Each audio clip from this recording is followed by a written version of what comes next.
eyes and just went into some profound, deep sleep that I hadn't experienced, actually. And I also feel that since I've come here, I've learned what true rest is. Like, I'm not even sure if I actually had experienced rest, perhaps. But in those artificial environments, I think there's so much stress, environmental stress, that it doesn't allow us to really get to the work that we need to do within, and I mean on all levels, you know, emotional. And I remember growing up and feeling a slight borderline anxiety. I didn't know what it was and why. When I look back, I think it was definitely probably diet related, just eating this standard American diet. And I just remember once stopping and just noticing, observing that. But that's, you know, here, definitely not experiencing that. This is something that's been so profoundly transforming for me as well. Leaving behind, it wasn't hard for me to do. When I started the sun gazing and I looked into a light, very deep light I had never seen before, there's something about looking deep in the sun. Again, I felt that there was some changes happening, and we do know that the sun gazing can start opening the pituitary and pineal glands. You know, what we find out over time is that our brains, we're using a very small percentage, but what's the dormant parts of our brain are actually spiritual glands and things that are just dormant, but they're there and they're accessible. So if we create a lifestyle that allows us to perhaps open or stimulate or access, I think we can actually find ways to sort of access portals of information that are all around us. You know, they're not necessarily, we can't necessarily see them, but we can access definitely many levels of higher consciousness that may give us important information we need for the times ahead. You know, it's just getting into, and as we eat this way, our vibration rises. You know, so by the time I came here and I visited a family down the hill for a month, and during that month, I came and saw this piece of land, had to make actually a quick decision about it. Went back to New York for a year, let family, friends, students, you know, kind of closed up shop, so to speak, and was out here. A year later, I let the land was just fallow for a year, and there was a lot of coffee here until Heart of Palm. There's a lot of palms below. I thought if you'd like to, we can go down and cut fresh Heart of Palm. Yeah. It's just great, a little bit in a little while. So I came back a year later, and I've been here ever since. And what you see here, I mean, none of this was actually here. It was just coffee plants, you know, just going down, down, down. And I would think over about 2,500 were probably cut down. And then those left little stumps, and there used to be a stump every meter. In fact, I have some photos, which I'll pass around, of this farm just getting started. Cool. There's a photo taking apart that old house that I told you about, an old Tico house, harvesting these huge leaves. These leaves are absolutely immense, and you'll see a man, just to give you the size, you'll see when I pass it around, how big they are. And how long does that last? Will that last? Well, it's a good question. This is a 5-year-old rancho at this point, and I'm having some issues with leaks, water coming in. Why? Because the birds do nesting and create holes. It's funny because what's going to take this down is not probably a hurricane or a storm. It's little birds, which brings us back really to the subtleties of life. You really want to pay attention to the small, subtle changes and things that are happening to you in your life. Those are the ones that are going to make the big changes up ahead. You know, in the same way, it's the little birds who are going to take down, this rancho. So what I'm going to need to do is create a covering for this, which I really would rather not, but it's the only way I think to preserve it some more years. So I'm now in the process of designing sort of an umbrella, like, cover perhaps that will be put over it. So it may not look the same, from the outside, by the end of this, beginning of this rating season, but I need to do that. And then at some point you can replace it. I could tear all this down and start with new leaf, but it's a lot of work, and I feel like I could still get a few more years out of it. But the amazing thing about this roof is it's so quiet. Meaning it's so incredibly quiet that you hear the rain outside and not in. You know. Wow. Wow, that's and cool. Not the case with It my can- metal roofs. Yeah, fun. these tin Still sounds roofs, good. which most people use. This shed over here has one of those. Mm-hmm. You sometimes can't even talk when it's that pounding. loud? Yeah. That's how loud it is, and people get used to that. But I've gotten used to this, you know. So it's really lovely when you see the rain pouring all around. I mean, sometimes there's lightning and wind. Sometimes I feel like I'm in the middle of a storm here, and I feel Wow. like there's talking, there's discussion going on. The wind, you know. I'm trying to listen, if anything. And sometimes the rain blows right in, and I don't have any curtains, and I just realized, you know what? I tried curtains the first year, and I said, no. How I don't did you think so. fare 5 nights ago in that huge storm, the one that got Eric? Oh, during that time, I think what I did was I moved the tent. I have a little it's not a tent, it's a bug hut that I use in the rainy season to the back. I just, I'm just used to that happening, but those, I was sitting here and there were some flashes of light. It's a pink light. If something happens right before the lightning strikes, and you know it's pretty close. And there were some that were very loud and strong, and it may have been one of those that indeed hit Eric's place.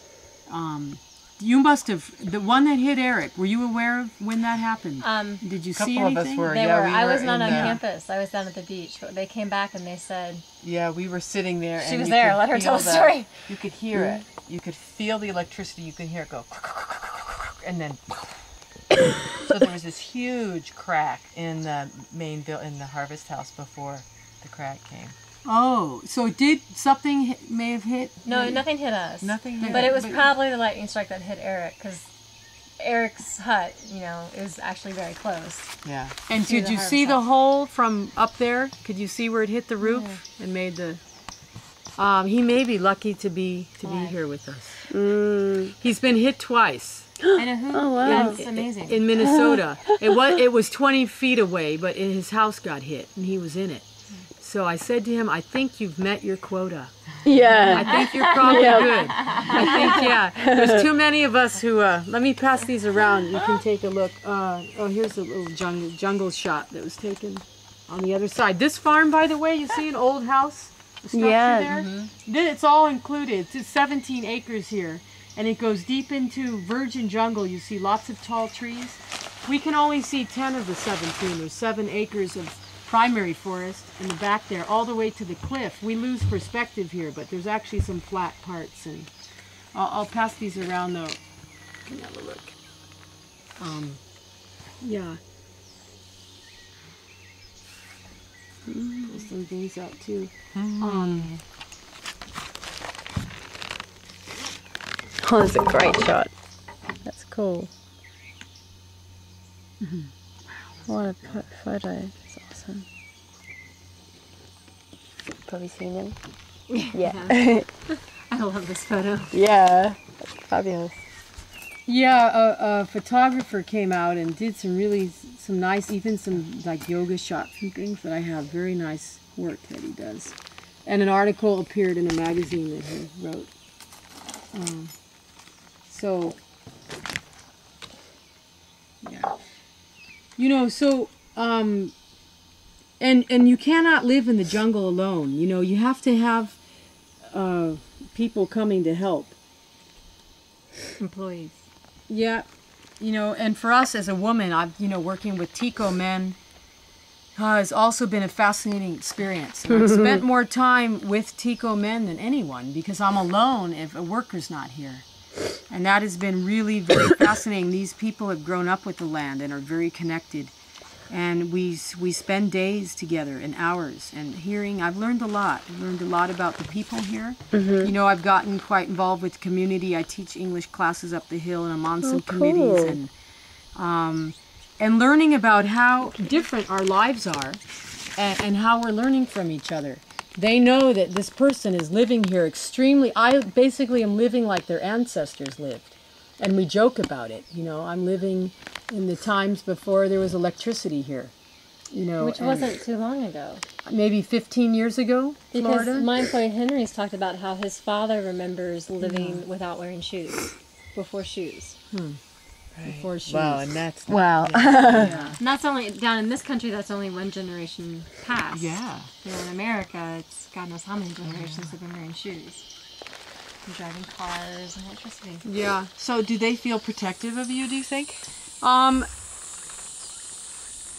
I think I'm removed. The village, I'm actually not in the village. You got to keep going up another 1.5 kilometers to actually enter. So physically, I'm not with them. I'm not up there. There's anytime you see here a soccer field, a community salon, or a church, or a school, that's the sign of a town, a pueblo. So, but there's a respect. They do know me, and they know I live quite different, and that I'm not eating the way they do. And there a lot of them say, I don't know how you do it. I would be so scared. This comes from men and women. Aren't you worried about the tigers? You know, I'm thinking, look. Tigers? When there are, that's what they say, jaguar. And it's possible that there are tigers. Yeah, I've seen wild tigers in the heading towards, there's a valley down called San Luis behind here. Wow. By the way, there's a reserve that starts right here and is about 8,000 kilometers. Is 8,000 acres. Your view from your room, a majority of that is the same reserve. Just It's called Boracayan. Wow. It's a private reserve, and I was thrilled to know that this land bordered a private reserve, Protected. and so there's a lot of wildlife returning, and tigers, and the people on the reserve were bringing. I don't know if they were bringing tigers in here and then releasing them. But what I'm saying, basically, I've told people, I'm out there like a Mayan sacrifice, sleeping. Nothing's happened. It's fine. There's plenty of food out there. And really, we taste terrible anyways. The stuff we put in our bodies, we basically have no predators. Yeah. There's no one who nothing, no being wants us or to eat us or get anywhere near us. The foul things that, the things we put on our body and so forth. So I'm not worried, but they've told me they'd be, most people couldn't stay even a night by themselves. What do you mean when you say tiger? There's a fat pod, mani gordo. There's the jaguar fat pod tiger. I mean, I've seen a low tiger with big fat paws. I've seen 2 of them in San Luis. Eric said he spotted a jaguar. For sure, like all black. But not tiger like in Africa, you call those tigers. Yeah, they say tigre here. So there is a wild animal chart. You have it on the farm. Look at that, and it shows you ocelot, Yeah. fat pod. Yeah, but no, not the African tiger. These are smaller cats. So what happens when you connect to a piece of land? You also connect with a community. This is on a much greater level, and it's your choice how you want to interact. We don't need to live like each other, and I live very different, in fact, from almost most people here, even the foreigners. But there's a level of respect and understanding. And I think the workers who've come here and have seen me day after day when they pull out their rice and beans and mortadella, which is the salted pork rind stuff, I can smell it. As soon as they open the thermos, I can smell it, 100 feet away. And I'm just there with a pineapple or a few bananas, and they see that day after day, and she's functioning and she has energy and she's, carrying on.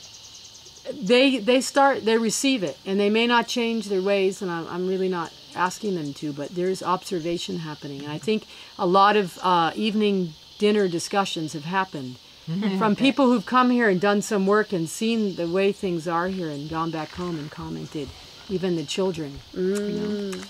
So it's not just about coming here and living a hermit existence and being by myself and in the silence and no people. The idea here is that when I choose to, when you leave the farm, you can go and commune and be with people.